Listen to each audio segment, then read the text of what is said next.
Good morning, everyone.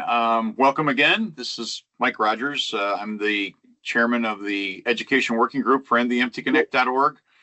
Today, we're going to be doing a deeper dive into the actual configuration for MTConnect and also actually querying some live machines.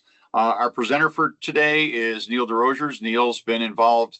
We were talking the other day amongst ourselves, and obviously we mentioned yesterday that Will has been here since day one, and Will was jokingly commented that Neil has been here since day two. So Neil's been involved in MTConnect since the very beginning as well.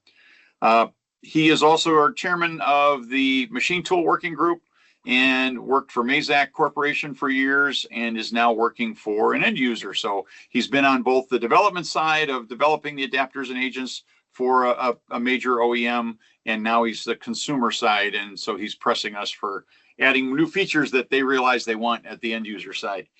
So with that, I'm going to introduce Neil and let him talk to you for a few minutes. We are going to wait about 4 or 5 minutes to get started. He's got a few things that he wants to go over with you as attendees today, things he's going to present, and maybe some files that we want to see if you can download. The other comment is just basic housekeeping. We're using the chat for your questions. That worked out very well yesterday for our 2 sessions.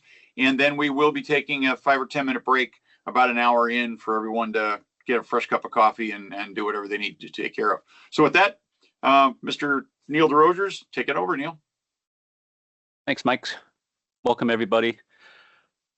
Today, I'm going to be doing some live demos. Most of these 2 sessions are going to be live demos. If you choose you want to follow along, I'm going to share what my setup is, and I'm going to share some files with you. Hopefully that they'll go through and your company doesn't have security, it's going to block you. Download at your own risk. And you can follow along with me if you so choose. If not, you can use this setup afterwards and follow along with the video. Entirely up to you.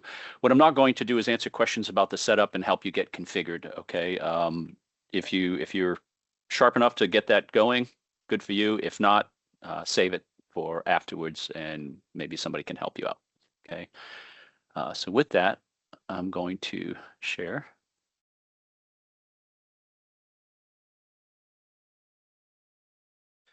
my screen. So for this session and for the following session this afternoon, I'm using Visual Studio Code, and I install the Red Hat XML. So let me send you some links to download, if you so choose. That in the chat.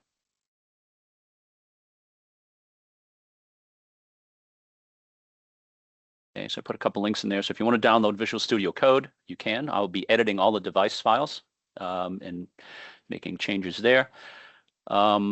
I'll show you what the Mosquito does as well. So if you install Visual Studio Code and you go to extensions, you can search for Red Hat, and it will bring up this right here, this XML Red Hat extension. This allows me to have inline IntelliSense like Visual Studio has when you're programming. So it's real handy for XML. The other thing that I use is this XML format. You can choose to use this or not. What it does is if I'm making edits to the XML document, I can right click and say format document, and it cleans it up real nice and neat. So if you choose that one, or there's a few other ones in there, like I think I downloaded this XML tools and it didn't like really how it formatted it, but yep, choose the one you want, and you can follow along and edit when I start editing files. The other thing I have installed is Mosquito. So I have MQTT Mosquito Broker. You can download it. I sent you the link. I don't think I had to do anything. I just installed it, and any local connections it accepts, no password. It's great for testing and debugging, demonstration. So feel free to download that and install it. The third thing I'm using is this MQTT client. This is free as well. And I'm using this for showing how to send data through the broker into the agent. So I have a couple adapters. I have this as basically an adapter. I'm going to push data in manually. As you see here, I was testing. The other thing that I have that I'm going to send you And this is provided as is this demo adapter. If I run this is something I wrote. It allows me to manually, it emulates a local adapter on port 7878 and allows me to put in shutter commands. So that pipe delimited format that you saw yesterday, it allows me to do that. This way here, as I'm doing my demos, I can show you how the data is coming in and see how it affects the XML and the data that comes out. So I'm going to send that to you, as well as sending you a demo agent. So I have my demos and I have this agent folder. I'm going to send you this agent folder, and I'm actually going to copy this here. And maybe I'll send that to you in a separate zip. Here's my agent folder that I'm using. Compress it to zip file. Drop that in the chat. Hopefully you guys are able to get that. If not, we can find a way to get it to you afterwards. So here's my agent folder.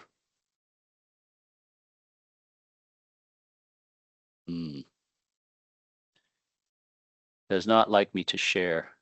Alyssa, if you could look into that. I thought we tested that out, but it's not allowing me to put attachments in session. So, okay. You can download the version 2.5 agent. That's what I'm using. And apparently I can't send you any files. Yep, it's not going to let me drop any files into the event. So we'll look into that. But basically, this is what I'm using to show. All right, we're at 10:06. We got a good group in here right now, and I think we're going to move forward and get started. Okay, so definitely good idea to join the MTConnect Institute. If you're doing any work with the standard, do yourself a favor, join, contribute as much as you want, be involved, learn about it. What's great for the Institute is that you'll be involved in something that you are basically a domain expert in, most likely. And when you do that, you can contribute terminology. So recently we did stuff on welding and such and friction stir welding, and we were able to reach out to people that were doing that and get, what's the most common industry terms. And then we, normalize that to other ISO standards and make sure we find proper terminology and get that all in there. So it's a good thing for you to be part of it, and the benefit obviously is good too, because you get to make contacts, maybe even business opportunities. So session 3, we're going to talk about device files and data items. We're going to talk about what the agent does and what it uses to normalize the data into MTConnect format. So all the data that comes from the adapters at the edge machines, how does it get converted into proper MTConnect format? These device files do that. So we're going to talk about what is a device file. We're going to talk about what makes up a device file. Okay, and we're talking about components and data items. Components are things like hydraulic, pneumatic, the path that we talked about yesterday, like controller paths and things like that, controllers, axes. Data items are tags, they're data tags. So when we define a data item, we're saying this is going to be the type of data item, like temperature. The units are going to be Celsius, and we have a bunch of other things that we can put in known as attributes, and we're going to talk about data item attributes. After which, we're going to talk about how to control data. Believe it or not, the adapters are sending you information, and hopefully they're sending you information at a high frequency or a high enough frequency that makes sense for that particular data item. So for analog data, you might be wanting it at least every second or faster. For other data, you might not need that. But it's always good to have the adapter sending you data faster than you need it. And you can control how much you get. You can throttle it at the agent level. So this device file allows you, on a data item or data tag case by case, it allows you to configure things like filters, whether you want a discrete value. In other words, let it go through, regardless if it's the same value or not, it doesn't change. You want that value to go through, it's meaningful. And the other thing we can do is we can do transformations, inline transformations. So as data comes in and you have out-of-date adapters that an OEM sent you, you can create a Ruby script. Basically, it's like a plugin, and you can transform data that comes in incorrectly. You can convert it to correct format. Okay. So when we talk about specifications, you know, the MTConnect specification, it's broken into parts. Now that we're using the SysML model, you don't see it identified quite as obvious as this as parts. But if you're looking at the PDF documents from the older versions, it was defined as such. Part 1 was a general overview. Part 2 is devices or device files, which is what we're covering today. Part 3 is streams, which is getting data from the agent, which is what we're going to talk about in this afternoon's session. Part 4 is assets. Part 5 is interfaces. So if I open up my browser and I go to the SysML model of the machines, and I come over here and I open up the tree, you're going to see part 1, which is the overview. They call it fundamentals in here. Part 2, which is what we're talking about in this session, is device model. Part 3 is streams or observations, right? We're getting the data from the agent. And then you see it gets into assets and interfaces. So it's basically the same 5 parts, but they might have changed the name a little bit, but that's essentially what we're covering in this session. Neil, just a quick comment for everyone's benefit. The reason there were a couple of questions yesterday about why the PDFs that were on the website were not up to date. And that's because, why don't you talk briefly about the fact that when we switched over to version 2.0 and we went to a model-based standard, the data is now in the model, like what you were just showing, and it eliminates us trying to find all kinds of errors and information that's incorrect in a PDF that started out as a Word doc or other methods, correct? Yeah, the proofreading was horrible, right? So if you really truly didn't want to use the SysML model and look at it in the browser front end, you can obviously download it and look at it in Cameo or something like that, like we said yesterday. But the other thing is if you wanted to generate those PDF files for the latest versions, it is possible. I did it for 2.1 or 2.0. I haven't done it since, but my understanding is I believe it's still possible. Maybe Will can comment on that. But there is a way at the on GitHub to there's a project there that allows you to generate those PDFs automatically. Because I think we did it for like 1 or 2 versions just to, for not backwards compatibility, because people were so used to it and they hadn't we hadn't tweaked the SysML front end yet for viewing it that we still generated the PDF files. But the data and the information is pretty much the same. The SysML is more exact. There's no room for misinterpretation of what the standard is, right? Whereas if you're reading something, you could misinterpret it. So yeah, good point. So when we look at the specification, this is kind of what we're talking about here. You have a machine and you have adapters, and that is not part of the standard, right? That's not normative. That's we have white papers on how to use Shutter, and that's something you can download online as well. And also in the MTCup website, you can see information on Shutter and MQTT. What we're talking about today is this part 2, how to configure the device file. And then of course, that's what the probe command does, is it returns that device file so you can have the metadata about the machine or device you're monitoring. This afternoon, we're going to talk about part 3, which is streams and how to query data, right? Actually, part 4 as well is assets. We're going to cover part 3 and part 4 this afternoon and how to query it, different ways of querying it, some do's and don'ts. Okay. So let's talk a little bit about how this all functionally works, and I'm going to show you a basic how this basically functions and how this demo is going to work. So you have an agent. It has a configuration file, an agent.cfg file. You have this device file. This is how our model of the machine that we're going to monitor. You have clients out here that are going to query for data, right? And this is all normative data. This is all MTConnect data coming out of the agent. And we're going to talk about how this functions, how it gets that data into that proper format. So the config file says, here's my 1 or 2 adapters or more adapters. Here's the IP address, how to connect to them. And this adapter could be Shutter or MQTT. It doesn't matter. The data is going to come in, and we need to map it to MTConnect vocabulary. And that's what the device file does. It says, here's a data item. Here's what the source tag name is, those key value pairs that are in the Shutter. And we're going to map it into a MTConnect data item and make it come out on this side in proper vocabulary. So when I look at a device model, this file is capable of supporting more than one device.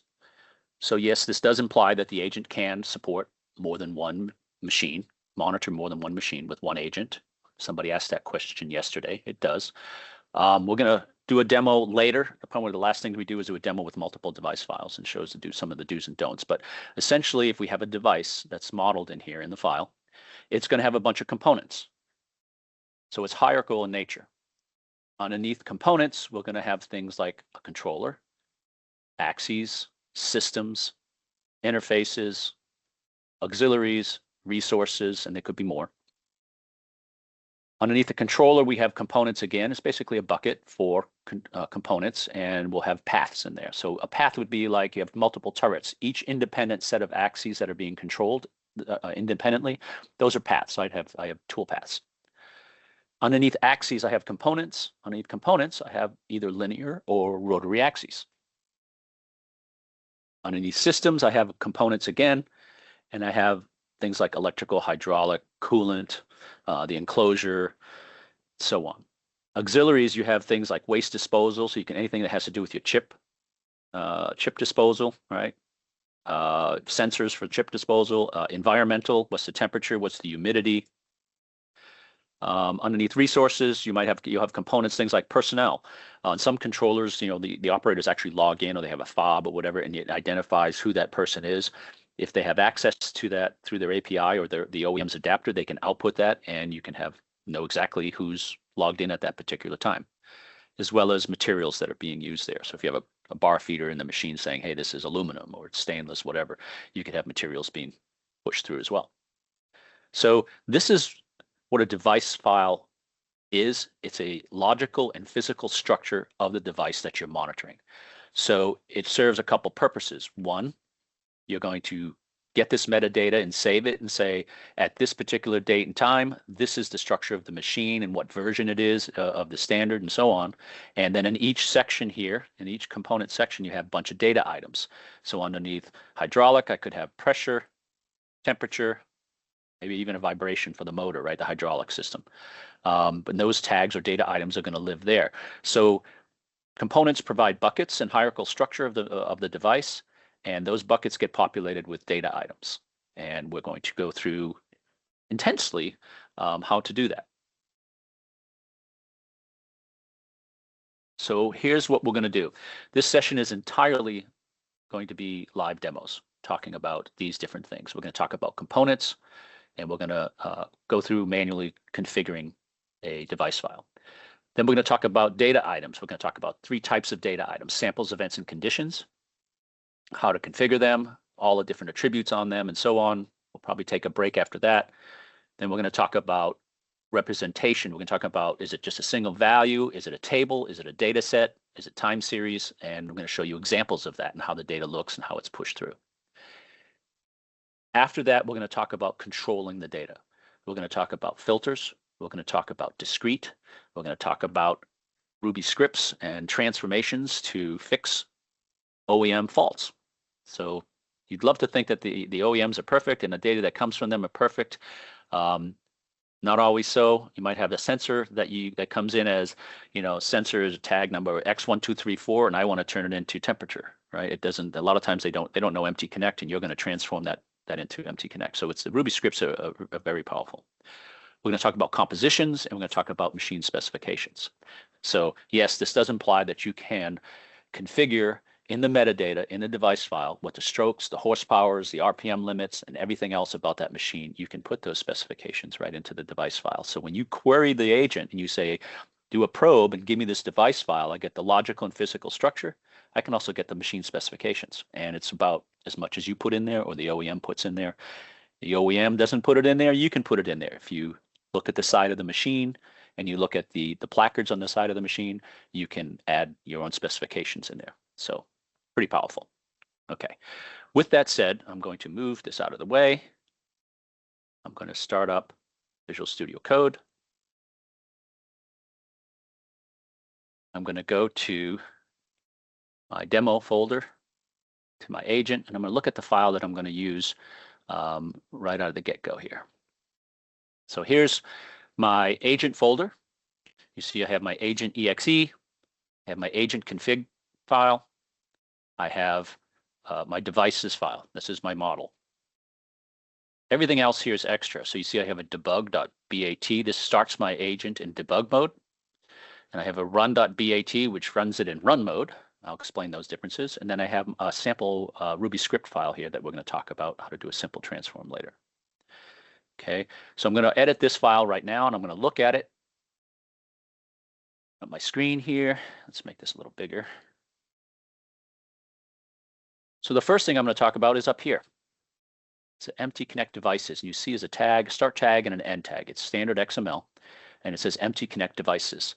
This is the wrapper around the device file, and this also gives you the ability to reference the schema for devices at the MTConnect.org schemas 2.5. So I'm using one of the latest versions of the agent and the latest schema.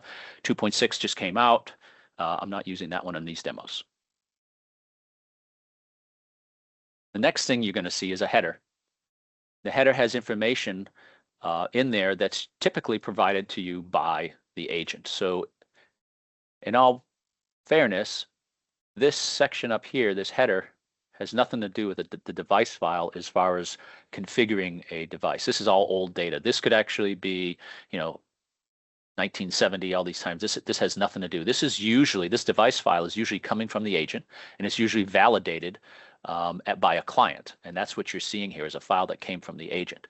So the only thing we're really concerned with that when the agent loads this config file or this device file, the only thing it looks at is this devices and one or more devices defined in there. The reason why I leave this in here is because I want help validating. When I'm editing this file, I want to make sure that I have a schema referenced, and when I'm typing in here, it helps me. So here's an example of that. As I'm creating a data item, I come in here and I say, start typing in this category. So it gives me IntelliSense, as I said. I hit category, and it says, is it an event, sample, or condition? So it helps prompt you, helps you as you're editing, keeps you from making a typo as well. If you do make a typo, what's cool is it knows all of this vocabulary, and it'll give you a squiggly line underneath it, just like it does when you're coding. And it says, hey, that's not correct to the standard. So that's very, very helpful. Okay, so I'm going to close some of these components up and data items. And you see I have devices. And inside devices, I can have more than one device, as I said. And right now I only have one device. And you see I have a name. It just says device. This could be Mazak1, it could be Akuma, whatever, right? And give it a name, and it should be unique, ideally. Something you're going to see on every single component and or data item, which is a tag, right? A data tag, is you're going to see these IDs. This is like a database index. You have to have a unique ID on every single line in the file. So that's why you see here D1, right? Doesn't matter. I could say Neil 1, Neil 2, Neil 3, Neil 4, and go through this entire file with a Neil prefix on it. It doesn't matter. It just needs to be unique. That's the rule. The issue is this is what maps from your adapter input. So when I get a key value pair coming in from Shutter or from MQTT, it's looking for an ID to map that to.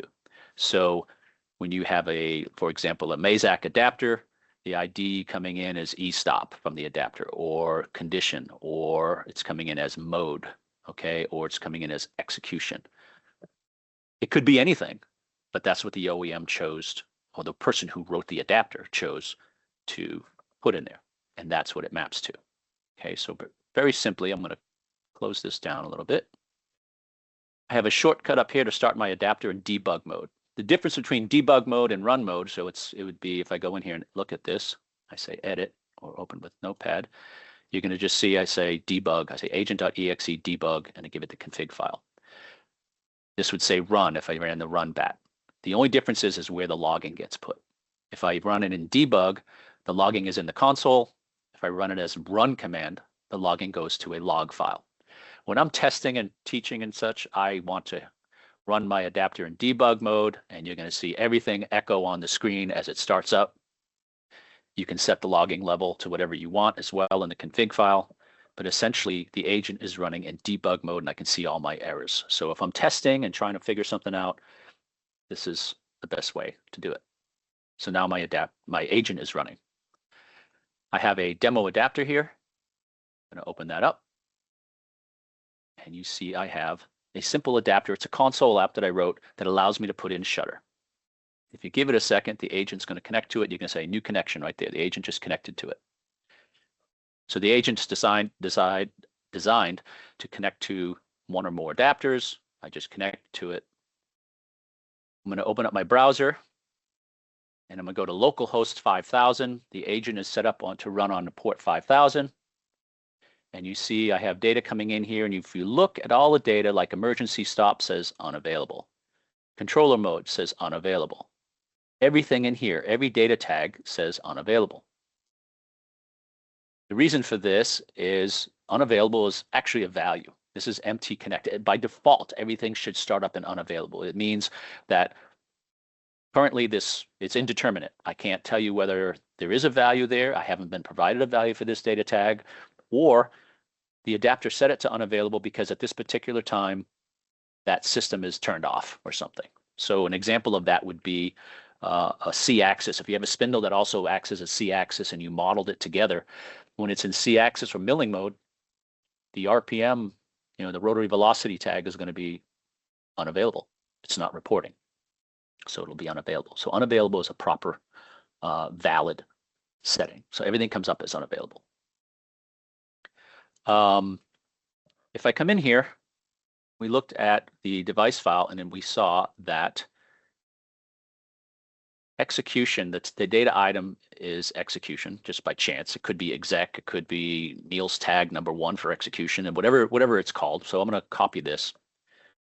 And I'm going to come in here, I'm going to do a pipe delimited command, and I'm simulating what Shutter looks like. This little app automatically puts a timestamp on the front of it, so I don't have to worry about putting a timestamp, okay?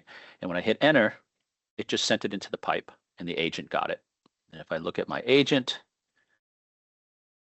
it probably showed it that it came in, maybe not, but the data came in. If I go to my browser now and I refresh, I'm doing a local host and I'm doing a current command. This whole session today, session 3, is going to be just using current to see a snapshot.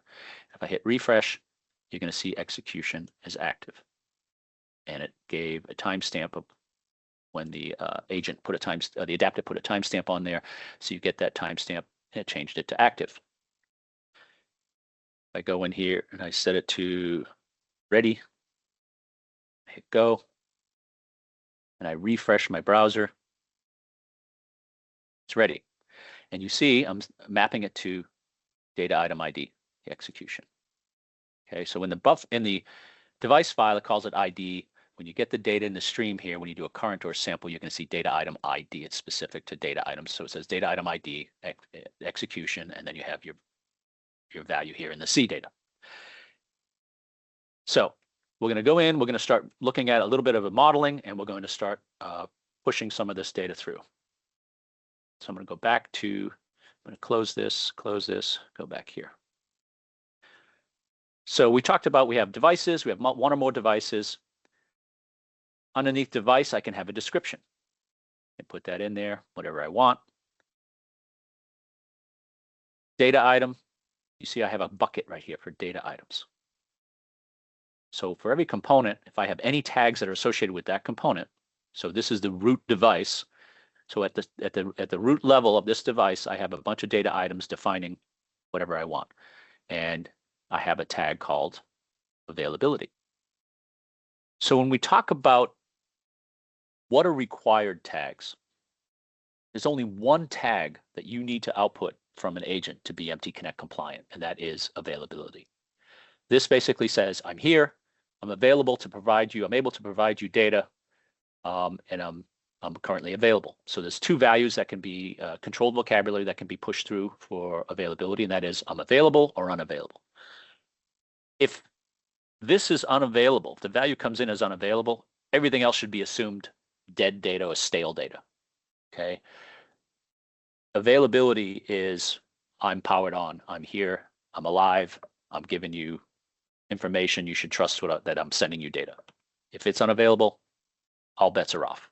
So availability is a important tag.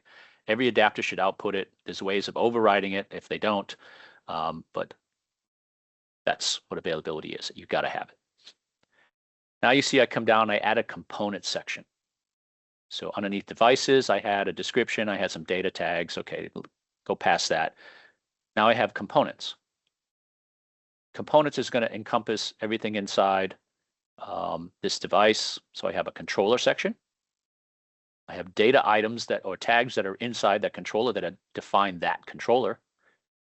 And then I have a path section. Okay.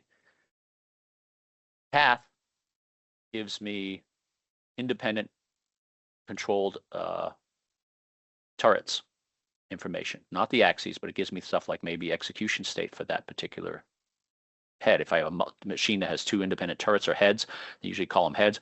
You have head one running and the other head is sitting idle or just not running. It's ready. You can have independent execution states. When we talk about tags, we also talk about three different types of information. Is it analog data? Is it state information? Or is it health information or alarms, okay, about a particular component? So analog data, if you have, for example, temperature or amperage, things like that, pressure, those are going to be known as category sample. If it's state information like an execution, you see here it says category event. So I need to have a category on a data item. I need to have an ID that's got to be unique in the file. And I need to have a type. The type is the main type of information that you're representing. Type is the number one attribute on a data item when you define something. You say it's analog data, so it's sample, or in this case, it's a state information. The category is event. I'm going to give it an ID, whatever the adapter is going to send to it, and then I need a type. And the type is, in this case, execution. If you want to look at all the different types that are available, which is controlled vocabulary, and you say, hey, I have a data item that I need to send, what term do I use? Go in and look at the type in the SysML model, and that will give you a complete list of all the types. There are also subtypes. So let me go in here and do this. I'm going to come down here. After controller, I'm going to come in here and I'm going to put in systems. Okay. I got to have an ID, so I'm going to call it systems. The other thing I need is every component. I'm creating a new component here. Every component has to have a name attribute. So I'm going to put name equals, give it a name, systems. Give it whatever I want, okay? But it needs to have a name, and it doesn't need to be unique per se, but it should, on a component, the name should be unique.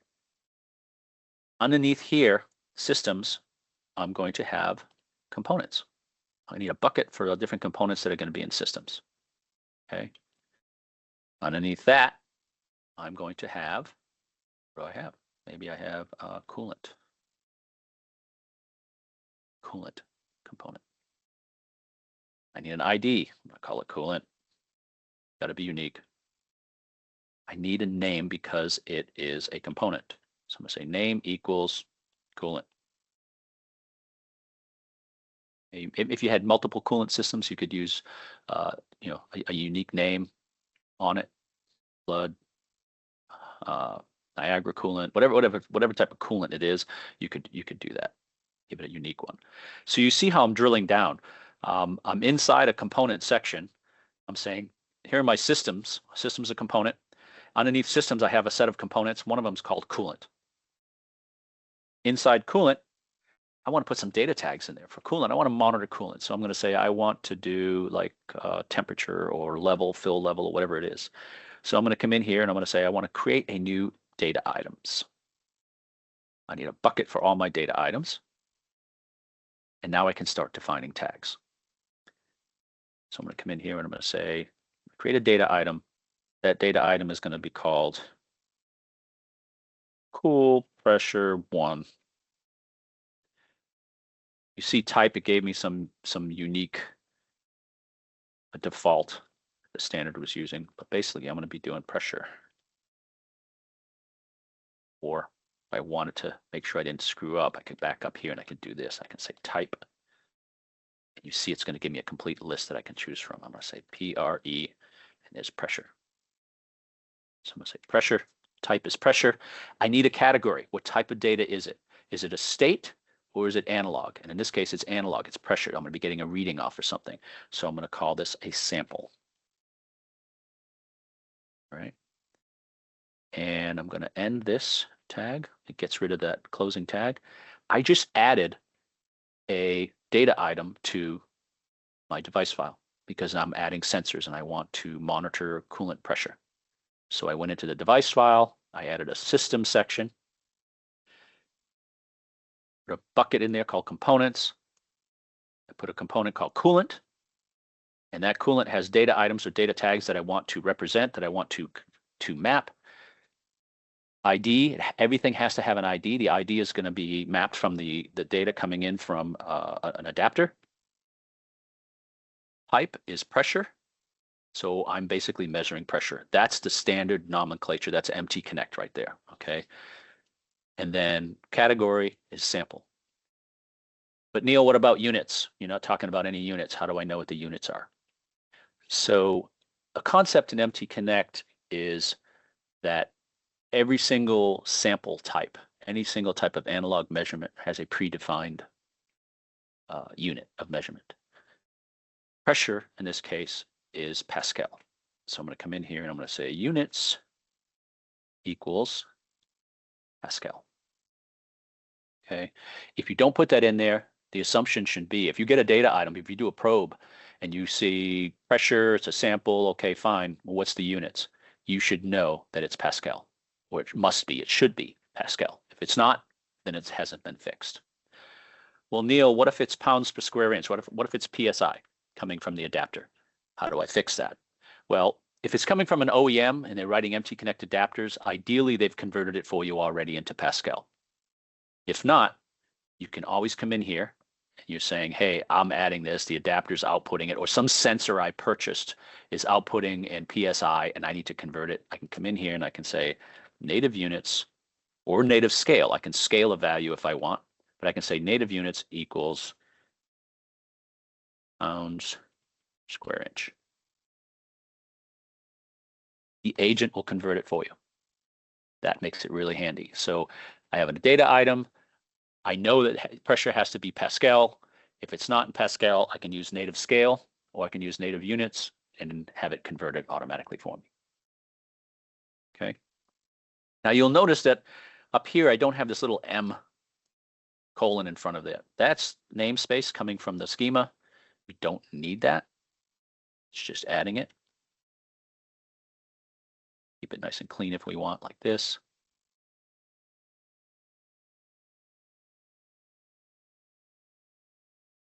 All just preference. I like it neat. I don't like the M's. Still going to validate for you. And you see I got my data item. Okay. So how does this all work? You saw the execution work. I just added this because I bought a sensor, let's say, and I'm adding a sensor to a machine. I came in here, I modeled it. I added a systems component, added coolant in there, added a data items bucket, and here's one or more data items. I had to give it a unique ID. If I didn't, for example, if I came in here and I said this, I'm going to underscore it and say, you have a duplicate ID. You can't have that. Okay, so I'm going to Control Z, put it back to coolant pressure 1. I'm going to save this file. I'm going to go to my adapter, run my demo adapter. So I'm running my shutter. I'm going to run the agent. Agent's running now in the console. You see in my adapter it says it's connected. What I'm going to do is I'm going to say cool or coolant. Cool pressure 1. Copy. Say cool pressure 1 equals, in pounds, let's say it's 100 pounds, 100 PSI, okay? So it's coming in as PSI. Cool pressure 1 is 100. If I open up my browser and I refresh doing a local host 5,000 current, refresh, I go look for coolant pressure. Here it is. It's coming out in Pascal. Something I need to point out. You notice that the tag name in here, the element that's creating is called pressure. When you create a type, when you say type, that type becomes the name of your element when you query an agent. So type is important. Here's my execution tag, right? That was the type equals execution in the device file. So I'm defining it. It's not one for one. In other words, when I query here with this current command, I'm not seeing the device file just with values. It reformats it. I'm just the device file is a definition file, and you got to look at it that it's completely different from when you're querying. So I defined a data tag. It's going to be type execution, or in this case, I'm saying type pressure in this demo. Here's my data item ID, coolant pressure 1. Sequence number, we'll talk more about sequence numbers in a minute. This is my sequence number in the buffer. Here's the timestamp that the adapter provided it. And here's the value that I passed it. And a closing tag for proper XML. Okay. Something you're also going to notice. Here's the head of my device, and here's a bunch of events. You see it's categorizing it by events and samples, right? Up here you see component, coolant, and here's all the samples for that. So it's grouping it. So when you query an agent, it groups all the tags together by component. It also groups it by whether it's a sample, event, or condition. So here's all the samples, it's pressure. Underneath my device at the root level, I have a bunch of events in here. One of them's availability, and you see it's unavailable. Any client should ignore this pressure if this is set to unavailable. Everything else should be assumed stale. You also get these. These are automatically being generated by the agent. You don't have to define those tags in a device file. They get generated automatically. I've seen some people, after they do this, they do a probe command and they get those a device file. They start editing the device file and adding stuff. They never take these tags out of it. Doesn't matter. It's going to ignore it and it's going to create its new ones. Okay, so these come out automatically. These are events that the asset buffer, which is a separate buffer from streaming data. It's a document buffer we'll talk about, but these say, hey, the asset's been changed, the asset count, and whether an asset has been removed. So you don't have to keep monitoring the asset buffer. It'll trigger you and provide you an event when something changes there. So those are give me's that gives it to you automatically. And then you see in my path component, I have a set of events, just one event in there called execution, type execution is the ID, sequence number in the buffer is a timestamp, and right now it's unavailable. So let's set that. I come here and I go execution, grab the ID, execution equals ready. The machine is sitting idle. Come to my browser and I hit refresh. You're going to see a timestamp and you see execution is now ready. So I have a value in execution, I have a value in pressure, but availability is still unavailable. The client should ignore it. So let's set availability to on. Availability, copy, fail, and I said the value has to be either available or unavailable. By default, it's unavailable, so I'm going to set it to available. I'm in here and I hit refresh. Availability is now, available. So now a client reading this is saying, okay, I'm checking availability, it's available. The rest of my data should be valid. I'm getting execution ready and I'm getting a pressure from the coolant component. Okay. Great. That is a sample. Go back to my VS Code. Let's say I want to add a event. I'm going to come in here and I'm going to say I want to, in my path, I want to put, let's say we have a controller mode override. The operator's pushing the optional stop button. Okay, so I'm going to come in here. I'm going to say I want a new data item. ID, I'm just going to call it op stop. Okay, and type. type, I want my IntelliSense, I'm gonna say type equals controller mode overrides. Okay. Category is event. Controller mode override type has a bunch of subtypes. So when you look at a controller mode override, it's like optional stop, program stop, machine lock, okay, all of those buttons that the operator can press to affect the process, right, the in-cycle process of a program. So I'm going to come in here and I'm going to hit subtype. And in this case, I'm going to say this is optional stop. Now, if you look this up in the standard and you're looking up types and you say, hey, what's controller mode override? And it's going to show a list of subtypes there in the standard, and that's just what it's going to show you. Okay. And I'm going to come in here and I'm going to do this.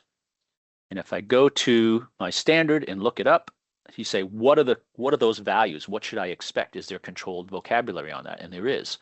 So if I go to the SysML report and I just do a search, I want to go directly to it. I'm going to hit controller. I'm going to look for controller mode override right here, controller mode override block. And I want optional stop. You see the subtype is optional stop. This is how the SysML represents type and subtype. It just puts a dot in between them. So controller mode override, subtype, optional stop. I want to see that. And when I go in here, I want to know what that value is going to be. And it's either going to be on or off. Okay. So those are the types of values that you should expect. I put that in there. I don't need any units because it's controlled vocabulary. I just created a new event, a state information called controller mode override. That this is MTConnect controlled vocabulary, and it has a subtype of optional stop. Maybe I want to report the machine lock. I'm just going to do a copy, do a paste. I'm going to change this from subtype optional stop to subtype machine access lock. Okay, if you're familiar with machine tools, you're familiar with those functionality. Now you notice I'm getting an error. Why? The IDs have to be unique throughout the entire file. So I'm going to come in here and I'm going to say it's something unique, access lock. I'm not giving it something unique because I'm just being creative. I'm giving it something that the adapter is outputting. If I'm writing the adapter, I can make that vocabulary whatever I want. That's the tag that it's going to map to. So I can give it whatever I want. We're going to assume that they're going to use access lock. Or maybe even more specific. They say head 1 access lock, right? Or path 1 access lock, because they might have 2 turrets. Doesn't matter. So let's leave it as head 1 access lock. I'm going to save this file. Minimize this. I'm going to run my adapter again and my agent. Here's my agent running. Here's my adapter running. And if I look at my head 1 access lock ID, I'm going to copy that. I'm going to go to my demo adapter. And I'm going to say on. I'm going to hit available. I'm going to say execution is active. Okay, I just sent 3 sets of data in here. I'm going to go back to my browser. I'm going to go to HTTP localhost where my agent is, port 5000 current, hit refresh. His availability is available. Execution is active. Controller mode override. You see my type becomes my element name and it says it's on. I didn't set this one, op stop. Optional stop is off. Refresh. Now controller mode override is off. Okay. When I do this current, I'm getting a snapshot. It's the last known value that's in there. So for example, if I set optional stop to on, of course I hit refresh on my browser, I'm going to see on. but I don't see the off anymore, right? I don't see the old value for controller mode override optional stop. So a current gives you the last known value for any tag. An hour could go by, and if availability doesn't change, it has that hour ago timestamp on it. Okay, the agent maintains all of that historic data, the last known value for every tag, regardless of whether it's in the buffer or not. And we'll talk about buffers in the next session in detail. But essentially, the last known value that goes in, that's what you're going to see. The mapping from any adapter is going to happen with the ID. Okay, so currently, if I go look at my device file, just to give you a simple demo of this, because I'm going to use this afternoon. If I look in my agent config file, when the agent started up, it says, what's the device file that I'm going to map to? It says, look for devices.xml in this folder. I could have a path there if I wanted to. Port 5000, schema version 2.5. You're basically saying, when up at the top here, when I query, what is it going to say that you're outputting it as? What are you telling the client that this data is? Now, keep in mind, this could be true or false, right? This you're saying it's 2.5, but maybe it's not 2.5. Maybe the adapter is outputting 1.1, and some of the terminology is incorrect, and you didn't fix it, but you're still saying it's 2.5. The agent will output it. Tomorrow we're going to be talking about validation, and actually this afternoon we're going to talk a little bit about how you can repair stuff and control data, and we'll show you a little way to fix some of that stuff. But essentially, you want to be able to do validation, and you want to be able to say whether this is truly 2.5. And Trace will talk about that in tomorrow's session. So make sure you don't miss it. Okay, so we've got that data coming out. My agent config file is also talking about adapters. One or more adapters. So typically you have one adapter, and this is what an adapter looks like, a configuration looks like for a shutter. You have a local host, 7878, that's where the adapter lives. This could be the IP address of the machine and port 7878 on the machine. It has an adapter running there. Okay, a lot of machine tools the controllers have MTConnect installed on it, or you install it on it, and now you have an adapter and or agent installed on the machine. In this particular case, I'm running the agent myself, and I'm hitting an adapter. You notice I have a second adapter. I named it MQTT adapter. I have a URL, which is localhost, and the default port for an MQTT broker is usually 1883. I have no username and password configured, but that's how you would set it up right there. I have them commented out. And then topic. What topic am I subscribing to? So the agent is subscribing to a topic on the broker. Basically, it's a mailbox, and there's going to be JSON files or payloads that are going to be put in there. And when they get pushed in there by an MQTT adapter, let's say, or maybe another system on the network, right, is pushing data into that topic, this agent is going to read it, just like it does this shutter data coming in, and it's going to parse it. It's going to look for key value pairs, and it's going to map it to this file. So let's do the same thing. I'm going to open up my MQTTX client. This is nothing more than a client that can read and write to a broker. And you see I have the same topic down here. I'm going to connect to the broker. I have the same topic, machine 1. And I created this little JSON format here. It's curly braces, right? If you understand JSON, you understand I have an execution, : active. Let's change this to stopped. And I'm going to push it through. Just pushed it through. You see, it just changed. I have a new payload in there called execution stopped. If I go back to my browser, you see right now it's saying execution is active. If I hit refresh, I get execution is stopped. So I can have two adapters. Both of them could change the same tag. You don't want to do that, but basically it's possible. Why would I do this? Why would I have multiple adapters feeding my data tags? Number one, the machine might come with a shutter adapter. So for example, you have an Akuma or a Mazak machine that has an adapter on there, and you say, hey, do you have coolant tags? No, we don't have a coolant tags. We don't provide sensors for that. Okay, I'm going to buy myself a third-party analog I/O device that outputs MQTT. I'm going to hook up some sensors, plug it in at the machine, okay, get it on the network or Wi-Fi, and it's broadcasting data. All I have to do is go into my agent.config file, point to that MQTT broker that it's publishing to, the sensor's publishing to here, and it's coming into a specific topic. This might be factory one, machine one, coolant, right? And again, I get a payload in there. And that data comes in now, and it populates something like pressure. So if I go over here to pressure, coolant pressure, and this sensor, this is my sensor package. I'm going to say coolant pressure is 200. Send it, refresh, converts it to Pascal, right? Because in my device file, I have native units, PSI, and pressure is Pascal, so the agent converted it. So there's 1378952 Pascal units.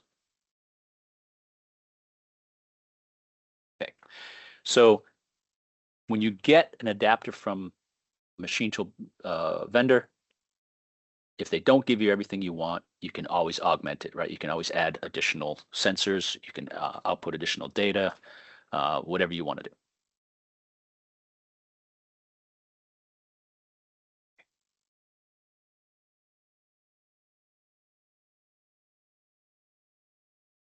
So we talked about samples as analog data. We talked about events, which is state information, okay? Something that's not analog, it's just an event, a state that changes every so often.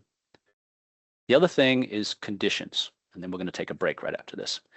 Conditions are the third type of data that you can send and map, and conditions are referred to, originally in version 1, it was health or alarms, right, or message. Now it's, we said, you know what, if we want to do preemptive diagnostics, we need to get a little bit more elaborate. We need to provide more context for an alarm. It's really about health conditions. So that's why we call this a condition. And conditions provide alarms. So if I come up here, you see I actually have a category. Should be, it's incorrect. I don't know why that said that, but it should be condition.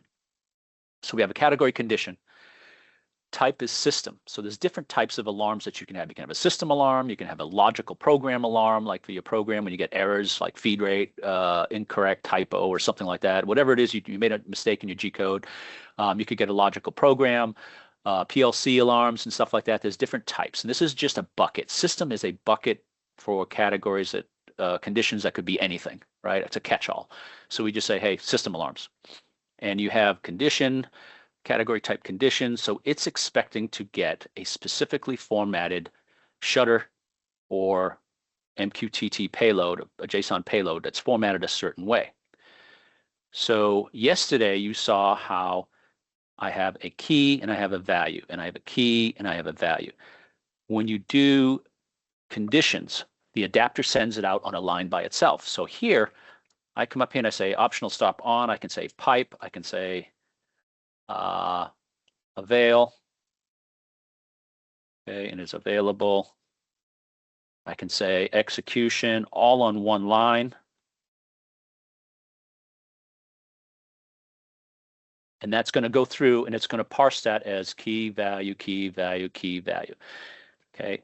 As you saw yesterday, though, alarms or conditions are unique and they have to be output in a shutter on a line by itself because it has multiple parameters, right? It has more than just a key and a value.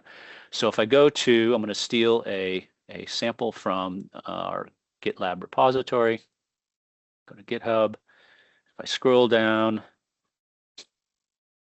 nice sample in here of sending key value pairs or condition.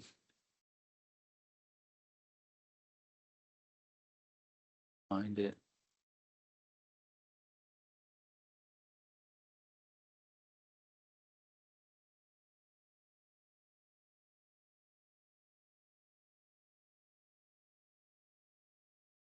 Conditions. No.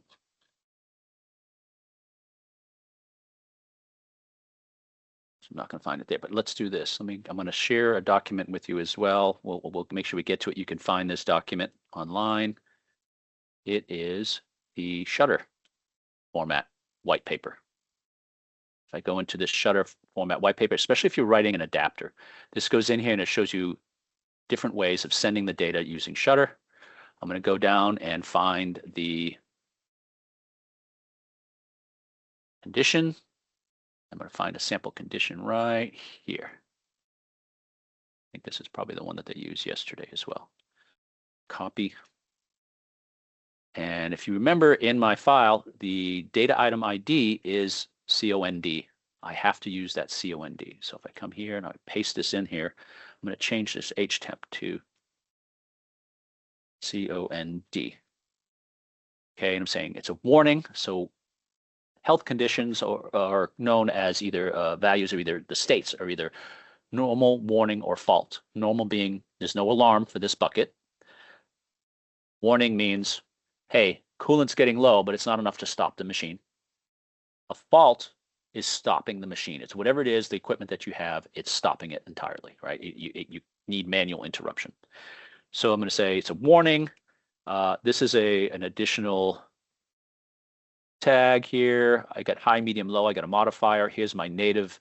One is a native alarm code. And then you see this pressure. I hit enter. I go to my browser. Current, hit refresh. And that's actually, I got a typo in there. Hang on, that's not right. That condition has a issue.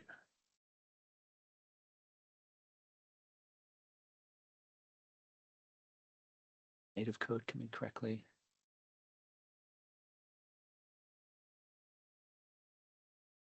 Didn't come in at all. Let's do this. Another pipe in here. Missing a pipe, I think. Let's try that. Refresh. Oh. Great.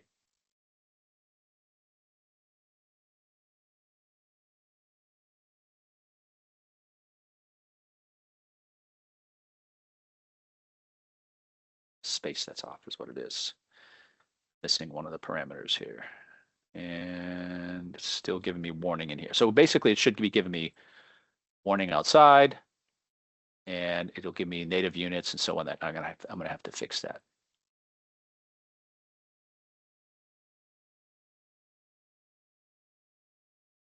I typo in my file. Site system, that should be there. That looks good.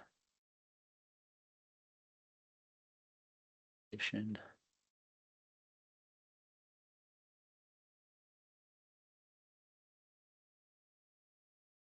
There.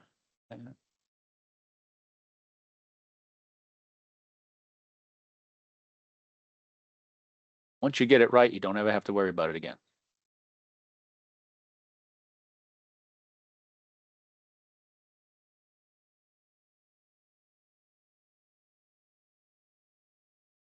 That's correct.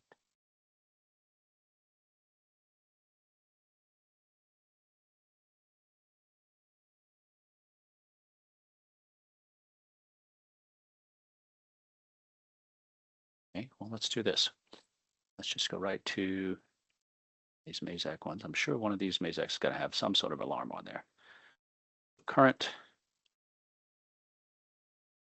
Search for normal, warning, or fault. Search for normal. Oh, search for warning.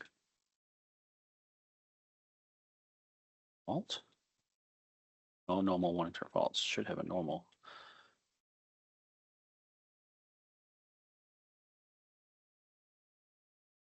Unavailable. So none of those are being populated. Let's go to 719.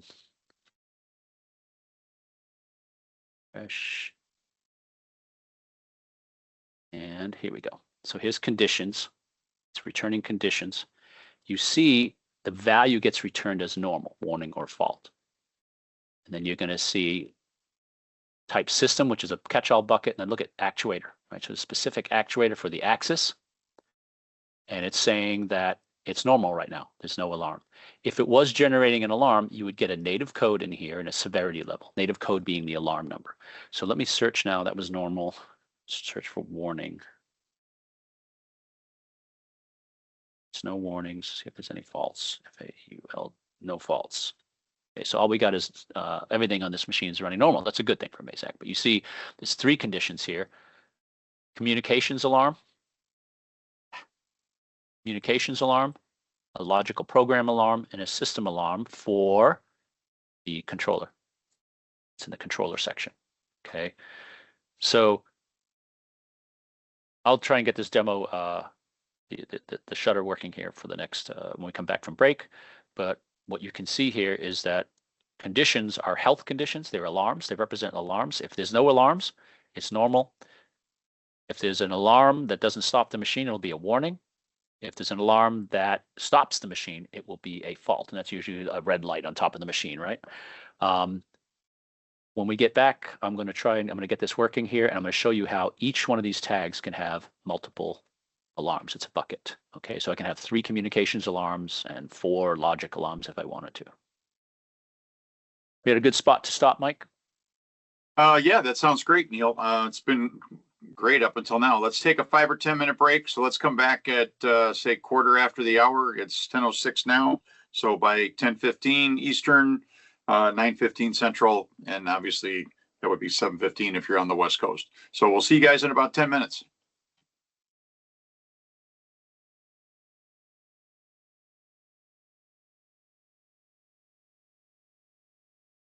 Welcome back, everyone. We'll get started here in a second. Neil gets everything going again.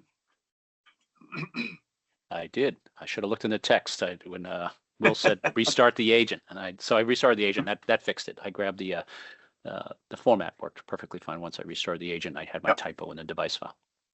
One quick comment before we get started. We are sending out, so you will get an email after each session with the raw video from each session. We will have a cleaned up version put on the AMT online website. It will take us a couple of weeks to clean these all up and put them up there for final viewing. The other thing is, as far as the notes in the chats and the questions, if you have your Teams session, you should be able to go back once the session is over and click on session 1 or 2 from yesterday or session 3 from today, and you should have the entire chat text questions and answers in there as well. I don't have an easy way to attach that to the video or give that as a way to do it. We're doing a good job of answering questions live with Will and Trey and a few of the other people involved. We've also got some very good users that are online and helping to answer questions. So we don't have anything really pressing at this point, Neil. So I guess we'll turn it back over to you. Great. Thanks, Mike. Yeah, we got a great team behind me here, behind the presenters at every session answering questions, and that's great. So Will was right. I made my change to my device file here. My category was wrong, so I set it to condition. And that really affects how the agent treats this data coming in from the adapter, right? Problem was I didn't restart my agent, so I didn't get the change. And that's why the format that I used didn't come in. So now that the agent's running, you'll see here I just sent twice. I sent 2 strings. Here's my condition. There's my ID to send it data.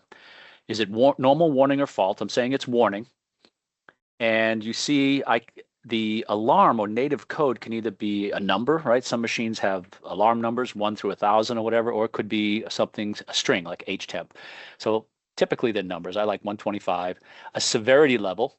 The severity level can be any scale that you choose. Typically, either you could do 1 to 10, or you could do 1 to 100. Doesn't matter. It's OEM, whoever who wrote the adapter, that's what's going to choose it. We got a modifier that says high or low. So if the alarm just says temperature warning, and you're saying, okay, well, is it temperature warning high or is it temperature warning because it's too low, right? You don't know. So you could use a modifier in there. And then, of course, the text of the alarm. Before I forget, one thing that's interesting about this is UTF-8, right? This format can handle double byte character sets. It can handle alarms in any language. So things like Chinese and Japanese kanji and things like that. If the adapter outputs it, this will show it in its native language. So that's cool. Okay, so one of the things I want to point out is I have one condition. So you look over here, I have data item condition, data item condition. I have one tag that I created, a condition, and you notice I have two alarms that are in there. It's a bucket. So I have a native code of htemp. I get a native code of 125. What if another alarm came up and it was alarm 126? Same thing, but maybe a different sensor in that same component. Okay, I come in here and I refresh. You're going to see an alarm that says 126. So when you create a condition type tag or category tag, it can have multiple alarms that come up in there, and it's a bucket. The way these get cleared is, you see this condition normal, hit that, I hit refresh, condition normal. You notice it's back down to one tag. It's a bucket. There's no alarms in there right now, so it's just saying, hey, condition is normal. What if I only want to reset one of the alarms? I can come in here and I can say, there's my 126 alarm, there's my 125 alarm. And if I refresh, you're going to see both those alarms in there. And let's say I want to reset 125. I believe that's it. I come in here, I refresh, you're going to see 125 go away. So from a OEM or an adapter developer, you want to make sure that when you output alarms, you're keeping track of that. You're saying, hey, I have an alarm. Maybe you're keeping a collection of alarms that are currently active. And when one of them goes down, you just reset that one alarm. Okay. So Neil, just a quick question. Being someone who's actually worked for an OEM and helped to write adapters for them, how do you handle the fact that most CNC controls, whether it's Mitsubishi, Akuma, or Fanuc, or what have you, has thousands of alarms that can show up? How do you support those in MTConnect? Do they come in just as an alarm number that then you have to translate at the application level, or I mean, do you have to write a monster adapter that has every alarm code that might come out? How do you handle that? Right. So the adapters, the OEMs output their alarms, and it could be 1,000, it could be 10,000 alarms, right? Different types of alarms like PLC, controller, whatever, and they output those alarms. They're going to be different sometimes from controller type to a generation of controller to another one. They add alarms, remove alarms, or some of the definitions of a handful of alarms may change. Yeah, that's a problem on the client side. What's nice is that it is actually grouped by a type and category, right? This is a PLC alarm. This is a system alarm. This is a logical program alarm. So it does help categorize it that way and give it context. But you're right, alarm 126 on one builder's machine and alarm 126 on somebody else's are going to be totally different, almost guaranteed. So there's no way to do a specific, as I know of today, to do anything other than on the client side to parse that and figure it out. You either get the alarm lists from the OEMs and try and make your own way of making them the same, right? Normalizing them across all the different machine tool builders and controller types and such. That's not a pretty thing to do, but that is unfortunately, the positive is you're getting all the alarms. The downside the question is you can set up MTConnect to provide all the alarms with a identifying number or string that they're outputting from the adapter. So in other words, instead of trying to list them all in the adapter, I can say, give me alarms, and it's going to give me the value, which will be the number. And then on the client side, we can figure out the way we do it in a lot of cases is we talk to the customer and say, which alarms do you really want to know about?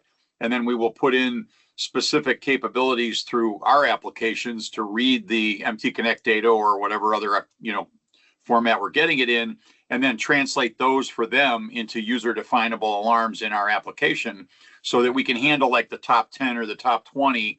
But MTConnect will, can be set up in the adapter, so you get all of them. You're just going to get a value, though, correct? Right. So here's what I would do if you're looking at big picture. You get yourself you can do it in the Ruby script. You can transform the data, so you could have every single alarm that comes in, whether if it's alarm 1, I want to change it to my company name, alarm 6. Okay.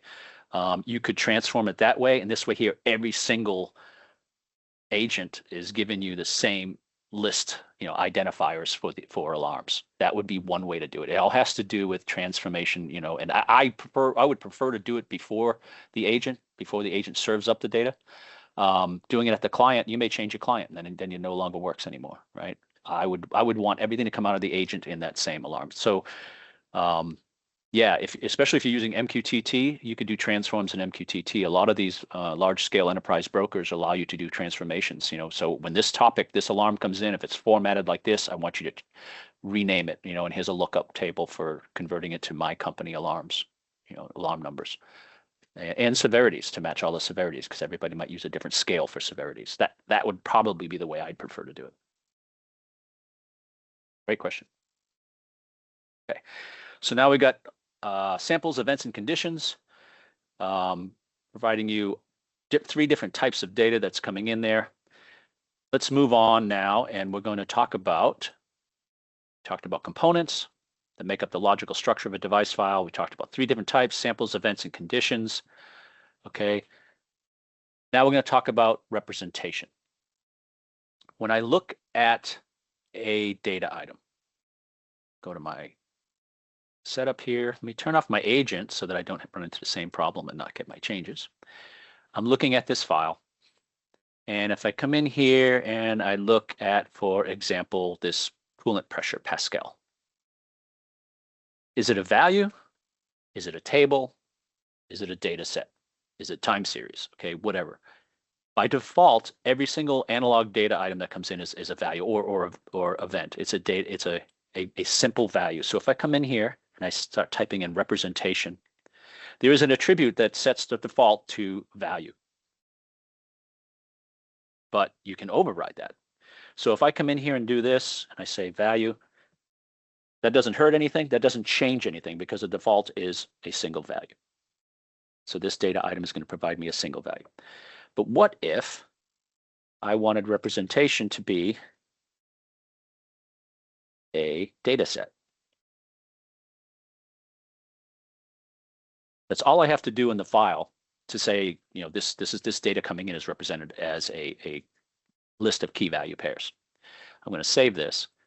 Of course, the format coming out of the adapter has to be accommodating. It has to provide this data set.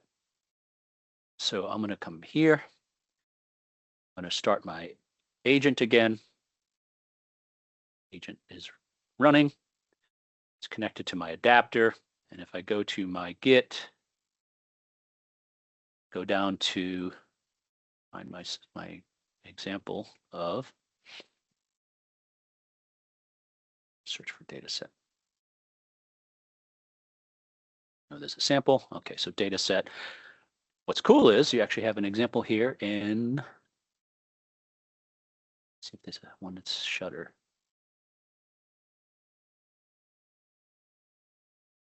Assets, table, data sets. Okay.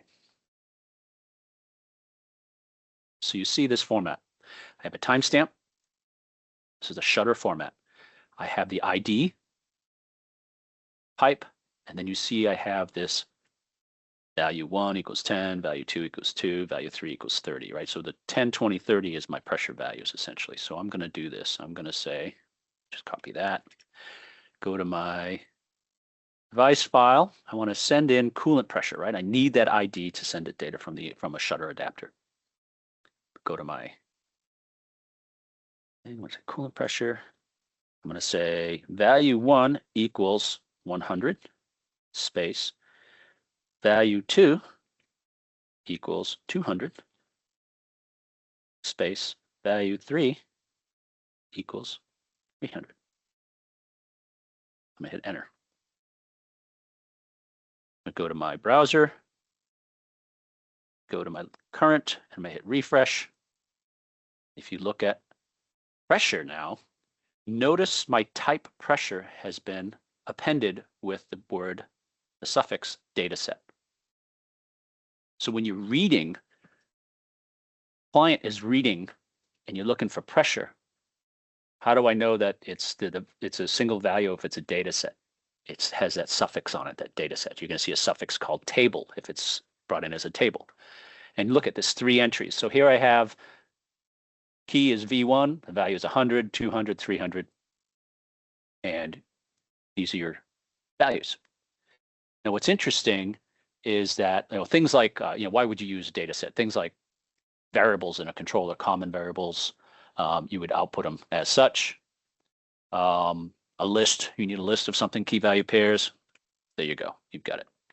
So Neil, with that example, since you have it as pressure, and we've got one sequence ID and one timestamp, would that be a snapshot reading of, say, 3 different pressure sensors, or what would the real world? No, that's not. We're using current, so you're getting a last known value for those things. So let's do this.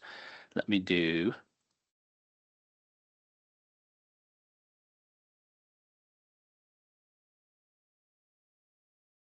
What if I just change one?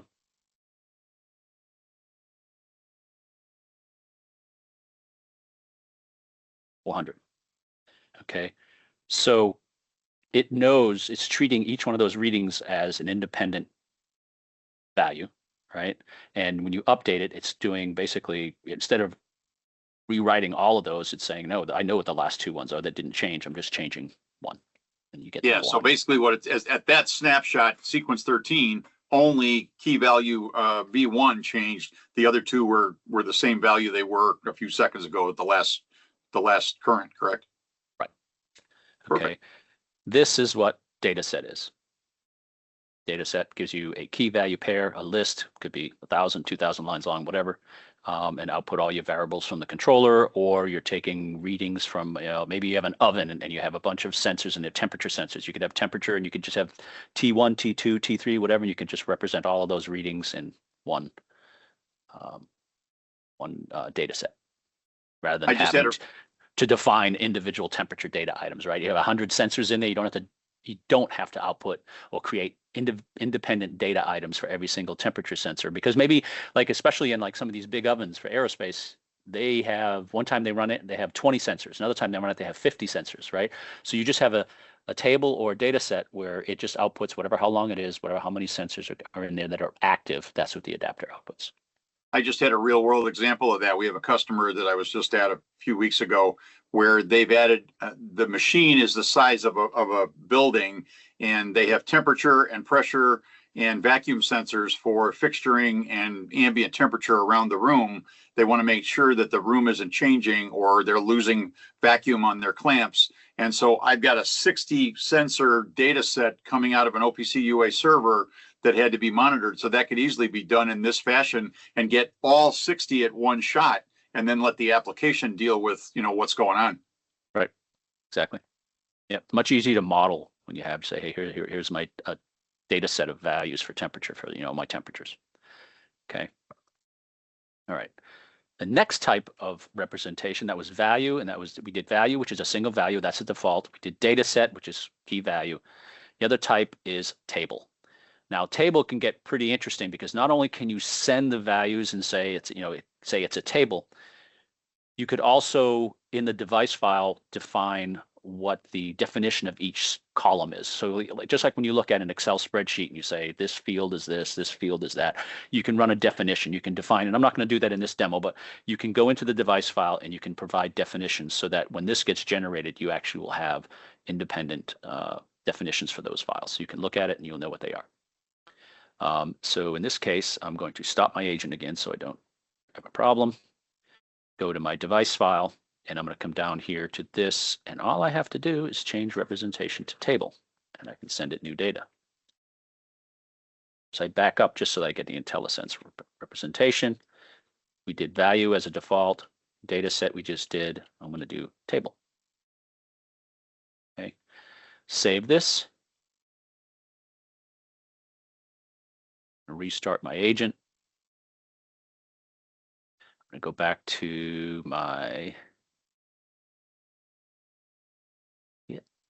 I'm going to go to table. Nice sample of a table in here. So you see there's a timestamp. There's my data item ID that I have to give. And then after that, I'm going to provide it. Looks like a whole list of work offsets. And this demo is not about showing you how to format it in Shutter, but even though you're seeing it, it's mainly about when you see it in the current or sample commands when you're querying, what that looks like. So, and how to model it in the device file. So I'm going to go over here to my adapter, and of course I need to put in my cool pressure 1. In my ID, so that maps it from the adapter. Cool pressure 1, and you see it's saying G53.1, and it's giving you multiple columns readings. Okay, G53.2 is a second line. It's going to give you multiple columns, 1, 2, 3 columns of values. I hit enter. Just sent it to the agent. I go to my browser and I hit refresh. What I get? I get an entry.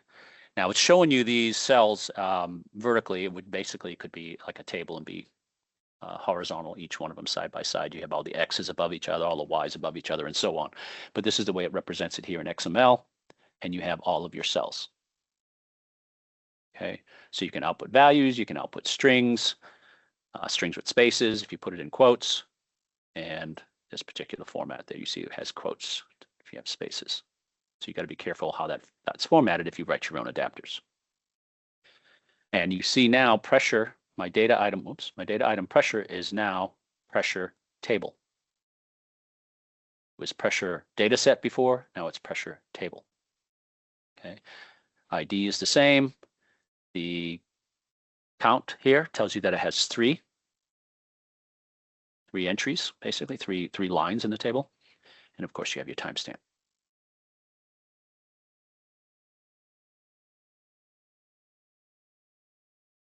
Okay. That is table.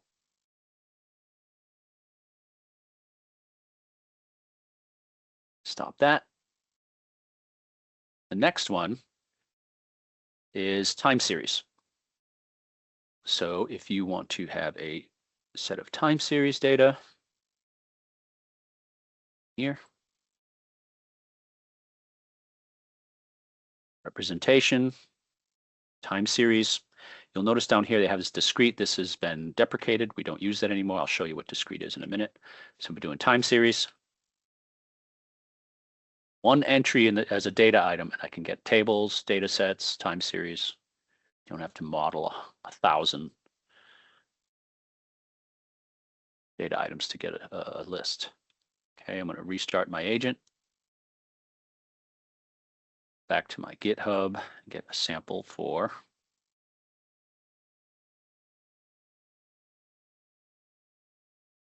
series up above. Data set, table.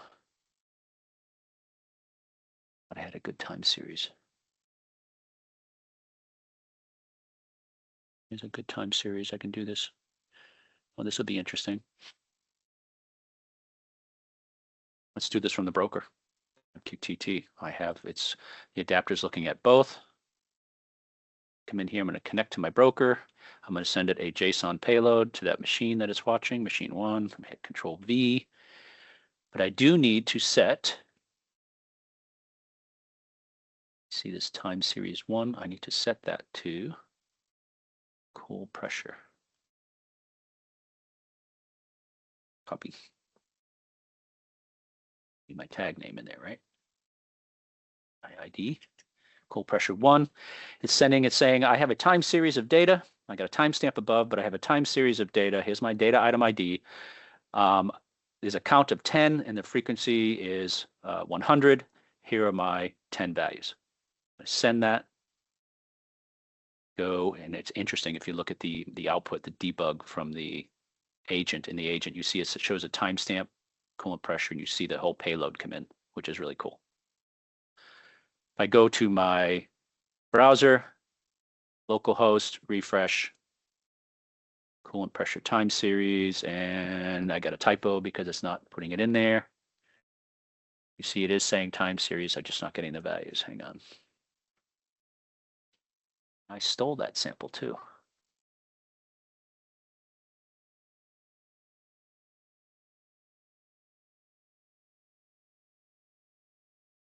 Coolant pressure 1.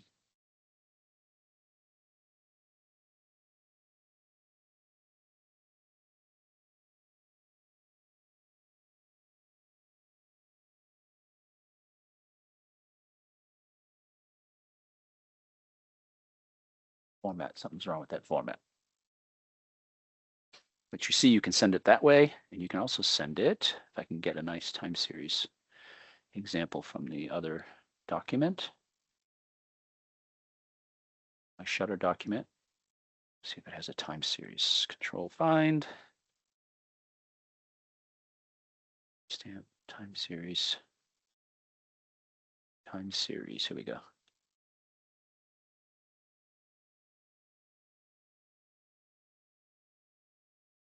Let's do it this way.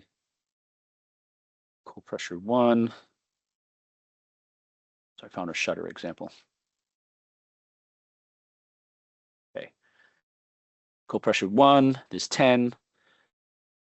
100 milliseconds, and then there's the sample. Let's push that through. Let's see the browser. Nothing like doing live demos. Refresh. Okay. So now you see I'm getting my C data now. There's pressure converted to those to Pascal. All right, and you see pressure is now says pressure time series. And you can send sample count is 10, sample rate 100 milliseconds. Okay, that's the 3 different types of representation. By default, it's always going to be value. So if I go back to here and I set this to nothing at the end, I don't have any representation. It's the same as saying a single value. Okay. All right.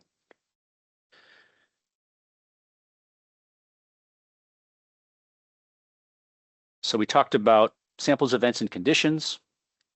Samples are analog data. Events are strings or enums, right? And that's something like, so keep in mind that some events, most of them have predefined vocabulary or values that it can have. So if execution is ready, active, stopped, program stop, things like that. Other ones just have free-form text, right? Like message is an event, and you can have free-form text. Representation says, is it a single value? Is it a table, data set, time series, whatever? And now we want to talk about filters. We want to talk about the data's coming from the adapter. It's coming in at a certain rate. I want to filter it. And here's a perfect example.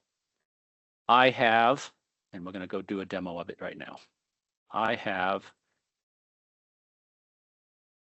oh, actually, we'll stay with coolant pressure. So I have this coolant pressure coming in as Pascal. And it's coming in at, let's say, 50 milliseconds. It's coming in really fast. So it's coming in like 20 times per second. Do I really need to have that pressure being read that much? If that data is coming through the agent and I'm collecting the data and I'm going to put that data into a database, do I really want that frequency of data? The answer is, to me, is no, I don't. Maybe I want it to be measured only 1 time per second, right? That's still plenty fast.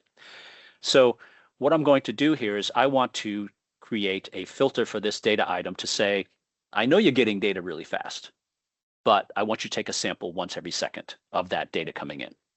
So I'm going to come in here. I'm going to add end data item. Just did it.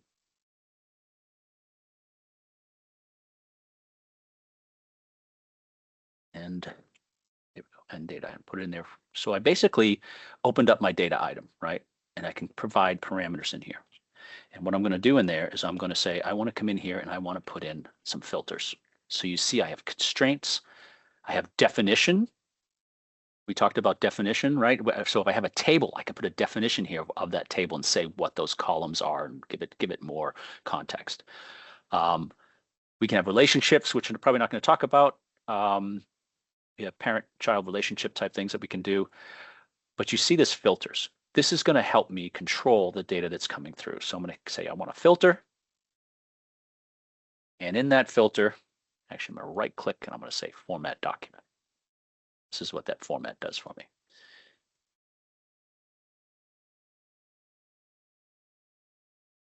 And under filters, I'm going to put a filter. Just like in data items, you put a data item. Okay. So the default is minimum delta. I can also do a period, right? So I can say minimum delta, and I can say if it changes by more than 5, then I want you to push the data through. Okay. Document. So if the pressure comes in, and I have a value of, let's say, 1, then I get a value that comes in as 2, 2, 3, 5, 2, 1, 5, 3. I'm still going to keep that original value. It's not going to show you that something changed. But if a value comes in from the adapter that says 8, which means it changed by a more than 5, it will pass it through, and that's its new current. And I'm going to show you that right now. Save. Actually, yeah. Agent, stop my agent. Restart my agent. Agent's running.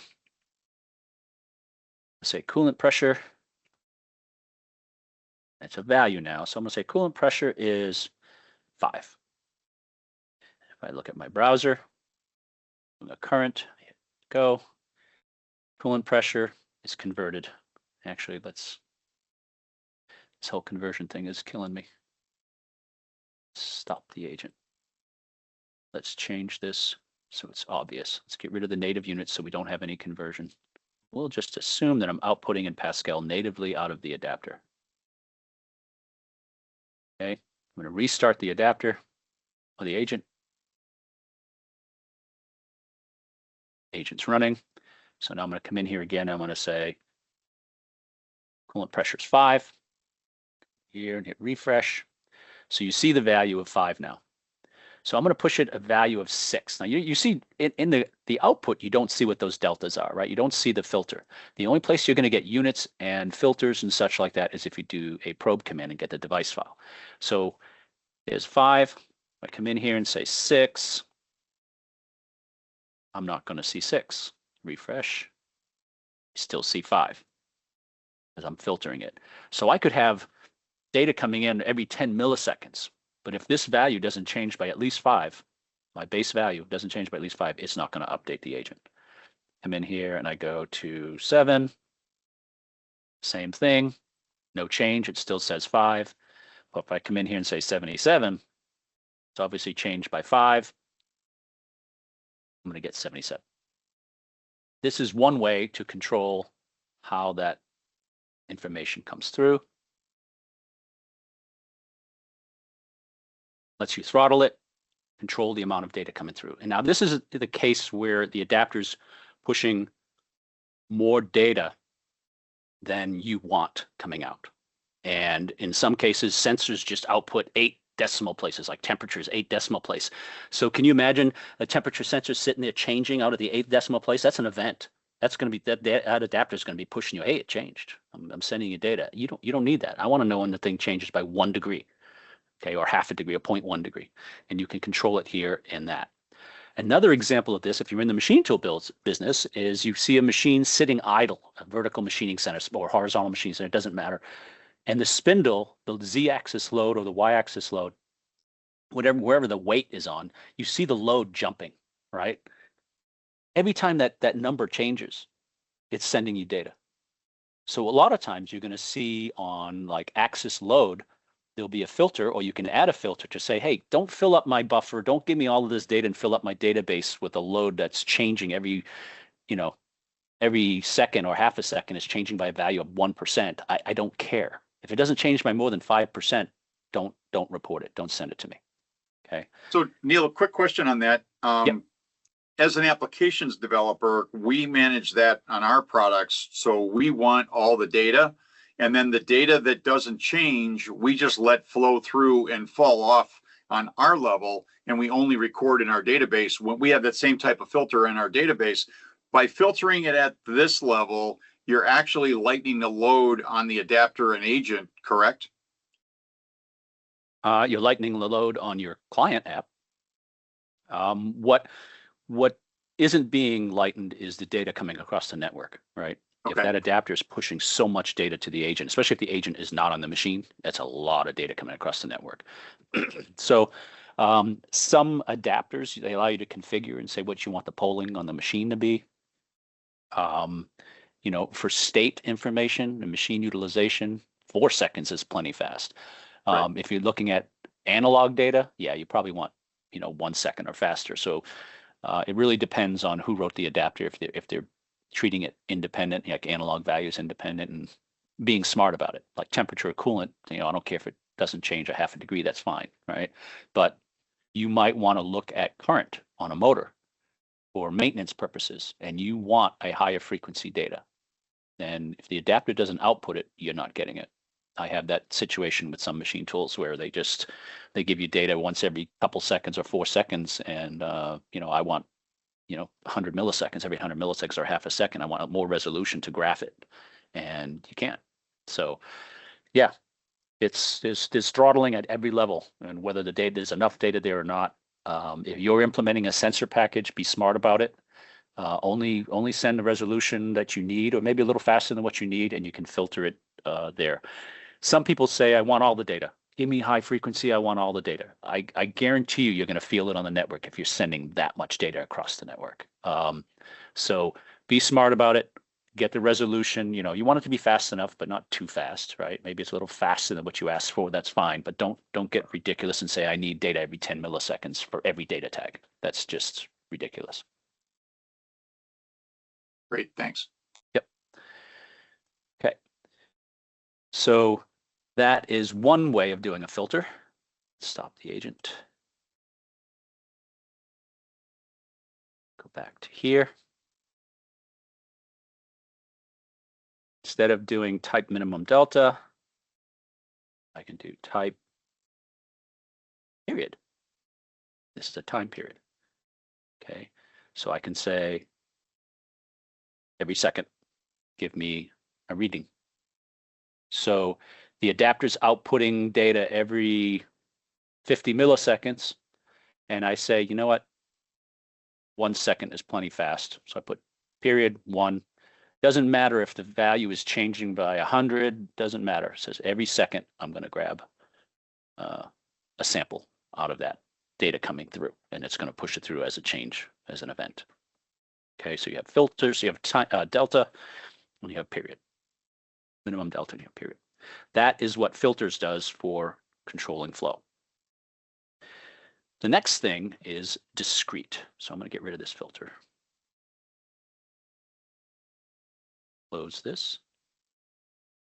I might even do a format document just to clean it up, make it look pretty. So the next thing we can do is there's an attribute here called discrete. And it's a Boolean. And the way it works is this. Let me do a quick demo so you see. I'm going to hit File, Save. I'm going to go to my agent configuration file because it's basically important how the agent is configured. Demo agent config. Do I already have that open? I do. Filter duplicates equals yes. So I have a machine or an adapter that's, I don't want to say not smart or not, it's, in other words, it's polling the machine at its proprietary level, at an API level, let's say, and it's getting 100 tags, and every second it sends that 100 tags, whether the data changes or not. Well, one way to control that is to say filter duplicates equals yes. And if the data comes into the agent and the value for that tag hasn't changed, it's not going to show you an event. It's not going to give you another event. This is great. This stops a lot of noise. It keeps your database been filled up with you know, execution active, execution active, execution active. You know, the whole time the machine's running, or execution ready if it's sitting idle for all weekend. Every second you're getting an execution ready put in your database. You don't want that. So you say filter duplicates equals yes, and you can do that outside, or you can put it at each adapter level. And it says don't mark an event for a duplicate value. So this is great. It stops all the data. But let's say on my particular data item, I do want this value to come in every single time. That filter duplicates is now blocking it. At the data item level, I can come in here and I can just discrete equals true. It's a discrete value that I want. However fast it comes in, whether the data changes or not, I want this value. Okay, I want this change value. So I'm going to save it. Minimize this. Going to run my debug again, or my agent. Agent's up and running. It's going to show me a new connection at my adapter. So I'm going to actually do execution because I know that's being blocked. I'm going to say execution, vertical pipe, and I'm going to say active. Say active, active, active, active, active, active. Okay, so you see what I'm doing. Now, when I do a current command, I'm only seeing the last value. You see it's active. This is the first time I'm going to introduce you to sample. I just started the agent. Sample lets me look and query the buffer directly. So I'm going into the buffer and I'm saying, show me the data in the buffer. And I have a very small buffer, so it's giving me an error. I'm going to say count equals, I don't know, 10. Still too much. 8, 6. Buffer size is 16. Oh, misspelled. Count equals, I'll say 10. Enter. Okay. So I come in here, I'm looking for execution. So I got a bunch more stuff in there. Let's go to 15. Want to get all of them. So you see execution active. Okay. And I only have one in there because the data didn't change. I'm filtering duplicates. Okay, now that I have a bunch of data in there, I really need to stop the agent and restart it because I filled up the buffer. I got such a small buffer, I don't want to fill it up. So I'm gonna hit refresh. You're gonna see in the buffer, I have all these unavailables. That's the default value, that's what goes in there. When I did execution, it didn't give me the duplicates. But watch just what happens when I go up here and I hit coolant pressure 7. Okay. I come into my buffer and I hit refresh with the sample command. You're going to see all of them in the buffer. And we're going to talk about how to navigate the buffer in the next session. And you see they each have a sequence number. This is basically what line it's in the buffer. Okay, they're in order in that pipe, that first in, first out buffer that we talked about yesterday. There's a sequence number of them. So it came in order, 12, 13, 14, 15, 16, 17. Okay. Discrete says, I want this value. Even though you have filtered duplicates on there, I want this discrete value. That's how you control that. Okay. So we talked about samples, events, conditions. We talked about all the different representation types. We talked about filters that you can apply to them. Discrete. Next one is going to be the Ruby script. Okay. So this happens. I do this a lot. I use this quite often. I'm going to come to my agent config. And I'm going to say I have a machine tool. We'll leave it nameless, but I have a machine tool that likes to output execution as program optional stop. It's really optional stop. So I have an old adapter. They fixed it, but I have an old adapter. We haven't updated, let's say. And I want to control, do a transform before it gets to the agent. I don't want to have to do it at the client level. I want to be able to do it in here. So I want to provide a Ruby script. I can come in here and I can say Ruby transform, whoops, Ruby. And I can put in, say, look in the local file, the module is called transform.rb. Save that. When the agent starts, it's going to look for this file and it's going to load it as a transform. And if I look in my folder, I have this transform.rb, and we're not going to get into depth about this in the format, so please don't start asking the questions about it all. But there is, this is maybe a subject for an advanced session or class or video. Essentially, it comes in here. It says I'm splitting the pipeline. I'm going to when data comes in, I'm going to call this alert transform, and I want to split the data pipeline in the agent at this duplicate filter section, right before the duplicate filter. And it comes in, it passes in the value, and I say, okay, print that out, print what the value was that came in, cache it if you want to, and this is all Ruby scripts. And basically, here's the meat of it. This is what I'm doing. If the observation that's coming in, if the data item type is execution, what I want you to do is I want you to run this if statement. If the observation that comes in, if the value, when it's uppercase, is this, program optional stop, which is incorrect, I want you to set the observation value to optional stop and then pass it along. So I'm breaking the data that's coming in. I'm basically going in there and I'm saying, hey, anything that comes through, if it matches this, change it and fix it. Real simple. These can get pretty elaborate. You could add as many of these things as you want in here. I'm going to get out of here. I'm going to restart my agent. And when I restart it, I'm going to, you see this, splicing the pipeline. It said right up at the top, it said splicing the pipeline. So it's reading that Ruby script. I'm going to come into my adapter and I'm going to say execution, vertical pipe. I'm going to say program, was it program or programmed?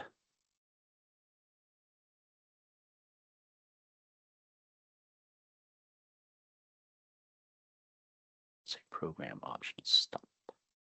Copy. If the adapter sends that, which is incorrect, I hit enter. I go to my browser, I hit refresh, optional stop. Okay, so the agent has the ability to do filtering. You can set discrete. You say, I want this data. I don't want this data. You can set deltas, right? Your minimum change value. Or you can say, I want this value every 5 seconds, regardless if it changed or not. You can correct data as it comes in. You could actually have, let's say you get a real number, right? You got a floating point decimal value that comes in and you don't want the decimal. You can strip it. You can strip the decimal if you want and pass it along. There's all kinds of things you can do to control the flow of data. All right, that's what a Ruby script can do for you. And all you have to do is go into the adapter and agent config file rather, and enable it, create a script file. There's some samples online in the GitHub. And it's probably, Mike, a good session to plan to have Ruby scripts development. Okay. Yeah, I think that's one of the topics that we internally think that is valuable. Again, to the broader audience, if you see things that you'd like to know more about, please put those into the chat or send us an email. We'll send out a survey at the end.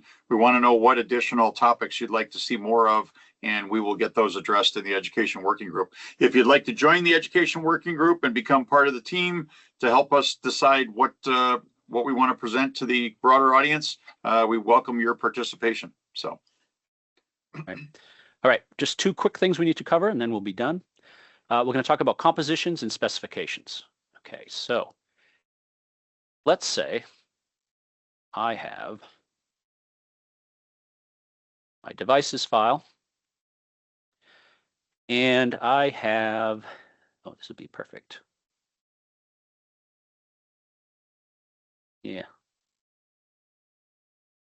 Good example, bad example.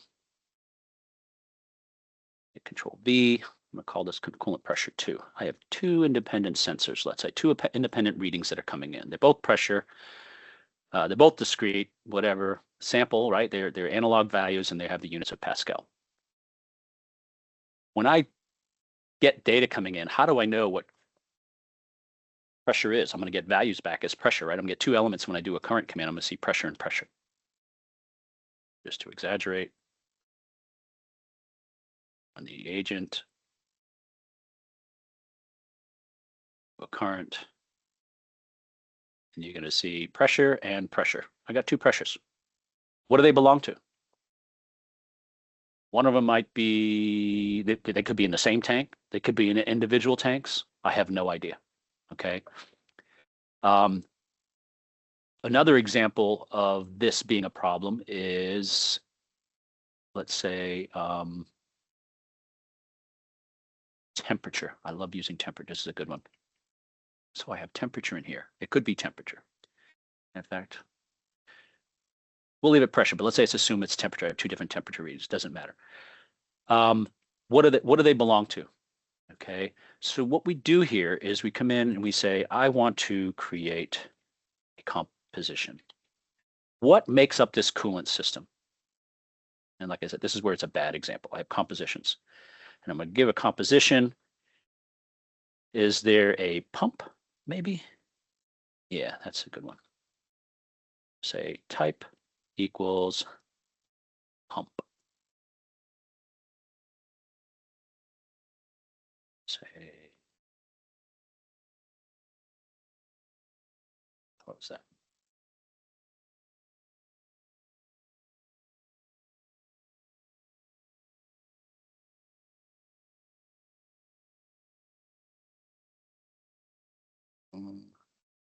Double quotes. Okay, so I have a composition of pipe 1, and I'm going to do another composition.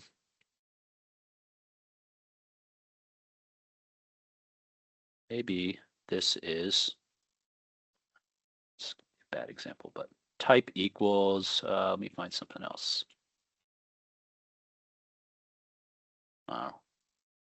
Drain. Maybe drain. Okay, so I get 2 pressures. I got pressure at the pump, I got a pressure at the drain. Not very practical, but nonetheless.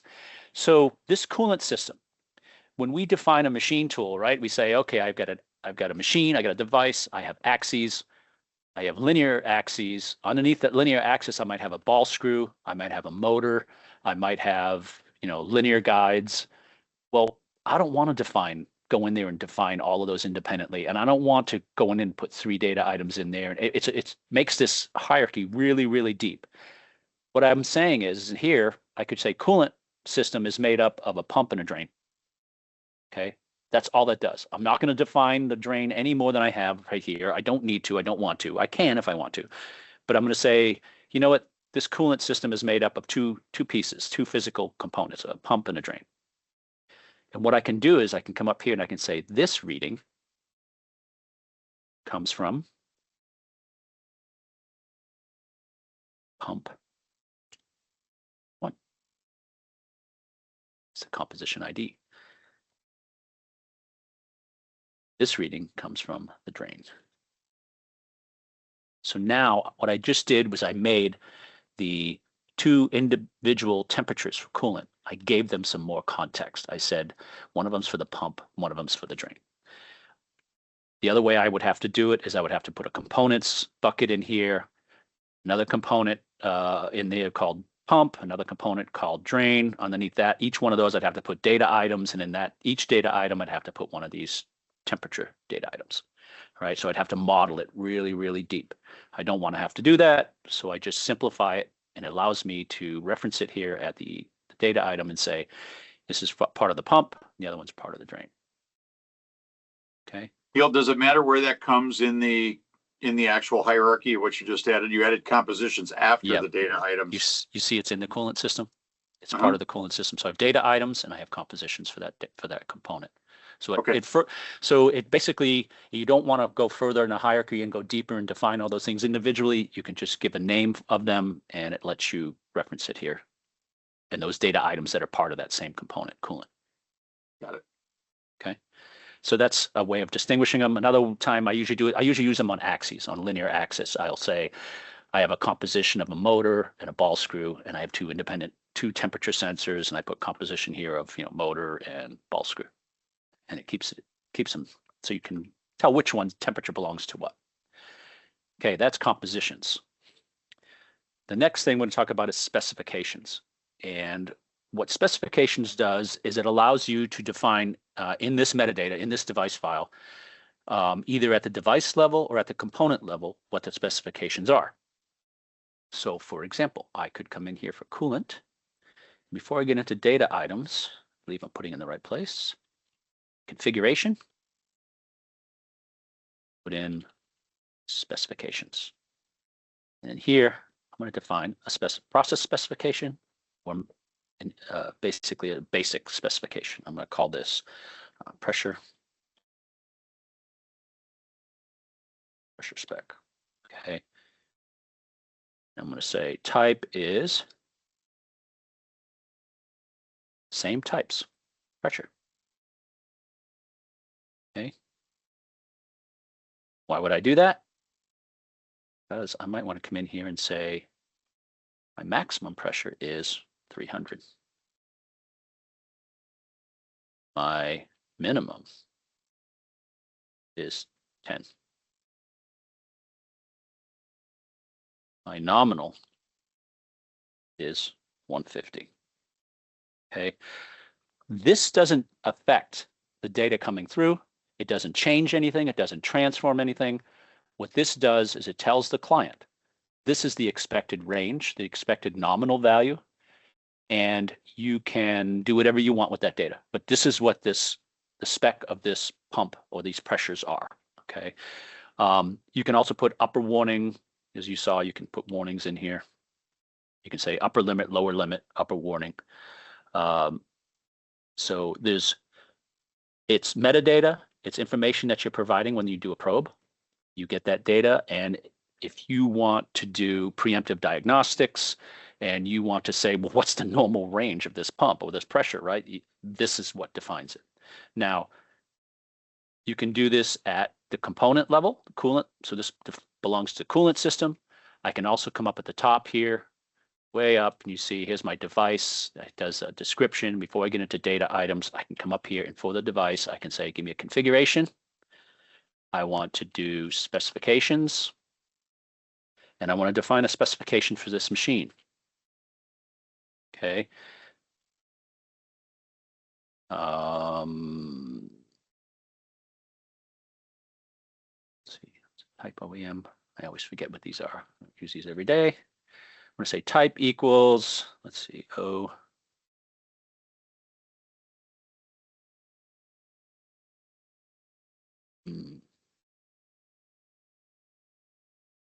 Here we go. Operating system, something like the operating system. You want to report the operating system. Okay. This is static data. The operating system is Windows on this controller, for example. Maybe it's a Mazak controller. Okay. Operating system is going to be Windows.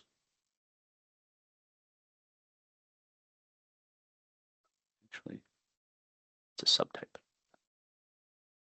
Subtype Windows.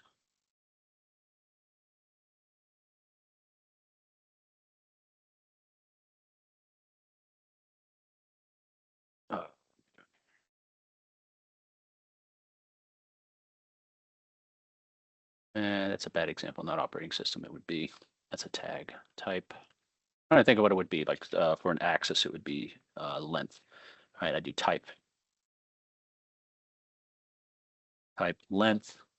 So for an axis, if I would had an axis component, I could put type length, and I would put in what the max min, right? Put in the maximum stroke, minimum stroke, nominal stroke. So you can have your upper limit, lower limit warning. So that's a good example. If I had this underneath, I could put this underneath an axis, like a linear axis, and I could define the specification for that axis.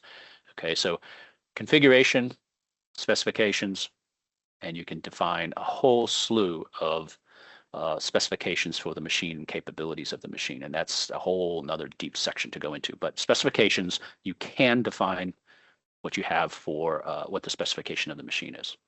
So is that typically where it would go in the device's XML if your OEM was providing that, or if you wanted to go back into your device's XML and define your machine with all those little nuances about the individual machine? Yeah, if they don't do it, go out and look at the machine, look at the placard on the side of the machine, look at whatever the specs are on it, right? Whatever you get with the machine, the books. And you can load all that data in there manually. It's kind of like when you want it, you always call the OEM, you want a 3D model of the machine. If they don't give it to you, you can walk out there with a set of calipers and you can almost model all the interference areas yourself, right? So kind of the same thing. You can put all this data in yourself. It's all about being descriptive and providing metadata about the equipment. If all your machines, imagine if you had 100 machines and all of them were defined fairly well in here. One use case for this would be you have a client that says, and I think we've done this as a prototype, right? A proof of concept. I want to find a machine that can fit this part in the envelope. And you have envelope sizes in here defined for, what the machine can handle. And you say, I need a machine that can do milling and drilling. Okay. And you could have capabilities in here which we got getting into. So this is, you want to start doing AI, you want to start doing some really cool stuff. The more that the your AI or your agent knows about the device and these specifications, the more you're able to do. So it's kind of cool. Yeah, this is just an example, everyone, of what we go through in our working groups about trying to make this more extensible and to give more data for the, the real-time world of IoT today that everybody's asking for more data. This is the way we can actually build in all of those specifications for all your equipment on the floor. And as Neil said, then you can query the floor and say, okay, who's got my capabilities, and you're going to get the response back from all your machineries, and no one has to ask it, no one has to look it up. It's coming right out of the information. Keep in mind, it's the old adage of garbage in, garbage out. So you want to make sure that if you're going to do this, those specifications need to be accurate and true for each individual machine. Right. It's also possible to send out some stuff, if the machine adapter that the OEM made is outputting some strokes and stuff like that, you could put that just as a data item, right? You could have length in the axis, so you have it actually a live reading. That'd be kind of cool too. So this is all I have for this session. We don't want to get any deeper into anything and querying, like doing samples and stuff like that.